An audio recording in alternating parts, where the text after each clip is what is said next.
Hello, it's Jay here again and welcome to another tutorial.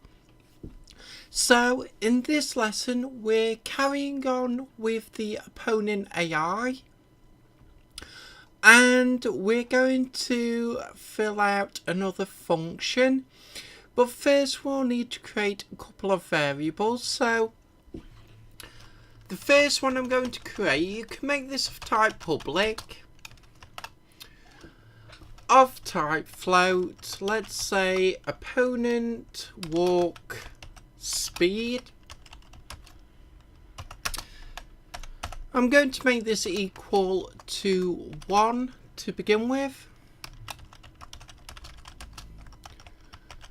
Into the comments defines opponent's walk speed.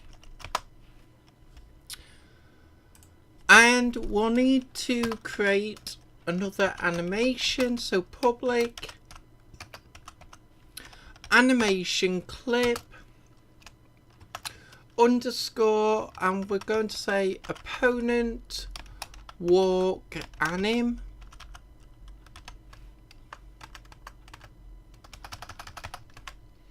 and just the same comment as the other animation clip. So create slot in inspector to assign opponent walk animation.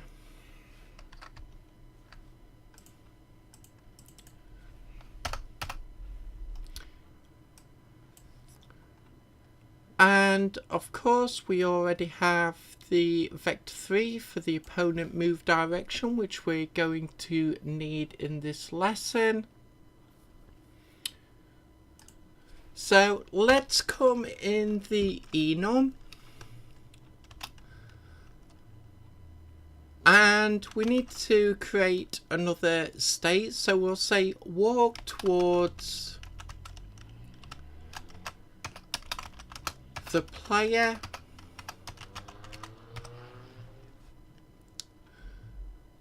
and we'll come to our switch block.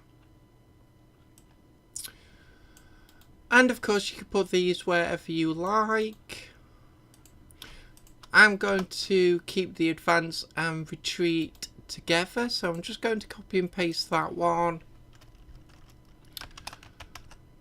And I'll change it to walk towards player.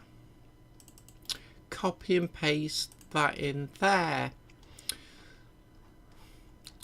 So as you can see we have the red error because we need to create the function. So we'll create a type private void with that naming convention. Open and close brackets, we'll open and close again. We'll copy and paste in a debug log and just switch out the naming convention as normal. And now we'll get into the actual code that's going to move the opponent towards the player. And I want to get these functions in place before I come back to fill out these functions here. That way we can test it out all in one go. So underscore opponent move direction equals. We're going to open and close brackets. Now inside those brackets, and let's have a look. Just needed to find where in the code I put this. So in the previous lesson we actually added this code, updates player's position.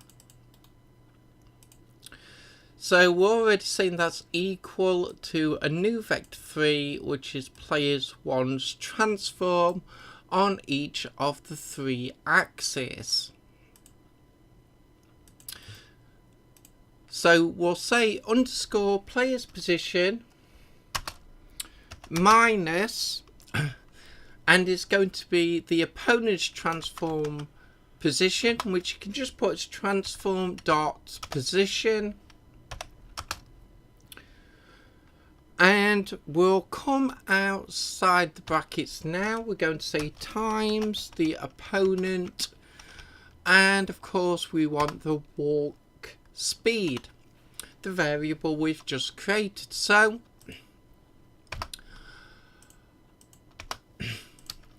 with those in place, let's break it up for commenting. So we'll say set, and I'll actually just copy and paste the opponent move direction naming convention in there to equal. So it's going to be the player's position, obviously, minus opponent's position,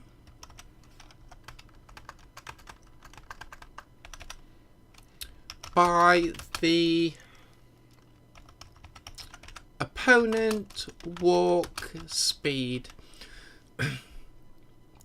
Now, just a little word of note, whatever value you end up changing this to in the inspector must be the same as the walk speed for the player. If you want to keep it the speed of the opponents the same, obviously you may want an opponent that can move slightly faster, slightly slower, then of course they can be different, but I'll leave that choice up to you. Now we'll come below and we'll say opponent, and again we want the move direction dot. Now, because this equation is going to change as the opponent moves towards the player, that's going to affect our actual speed. So we need to make sure that it's normalized. So opponent move direction dot normalize with capital N, open and close brackets, close the line off, and that will keep the speed constant even when this equation changes. So in the comments we can just say makes direction speed constant underscore opponent move direction dot y is going to equal 0. Let's close that line off into the comments set. And I'll copy and paste in opponent move direction in a minute, and then we'll say on y axis to 0. So I'll just copy and paste the actual naming convention in. And because even though we're using 3D models, obviously this is a 2.5D game, so 3D models, but we only want to move within 2 directions. Now, one of those directions we don't need any movement when we're just walking towards the player. And the other one is the depth. We don't want any movement, and that should be the Z axis. So we'll just change that, and we'll change it in the comment as well. So underscore collision flags opponent equal, and we need the opponent controller. So we're actually moving the character controller that's attached to the opponent. So we'll just do that by saying dot and then move with a capital M, open and close brackets, close that line off. Now inside these brackets what we are moving by, which is the opponent move direction times time, and obviously dot delta time. So let's just break this up for commenting.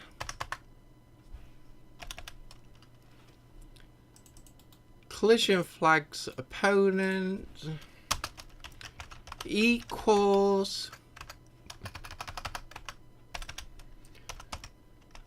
move the opponent controller by the move direction, and we'll come below. Now we do need to create another function very quickly, so let's just come down to the bottom of the script, and we're going to come to our animations, and we'll just copy one of those functions, and we can just change the name of the function to opponent walk animation. We'll copy and paste that in the debug log, and underscore opponent walk anim dot name,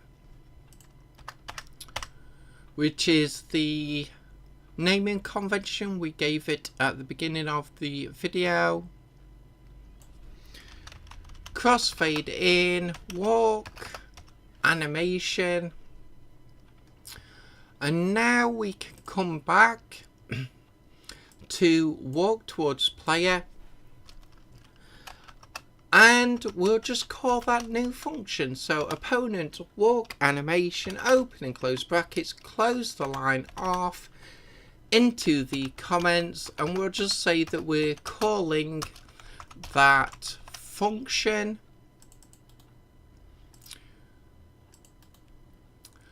And we can save that off there. We'll downsize always want to say mono develop in Visual Studio, and we'll come to our character models. So as you can see, our opponent walk anim is blank at the moment, so you will need to go through your characters and assign a walk animation under the opponent AI script. But I think we'll leave it there for this video.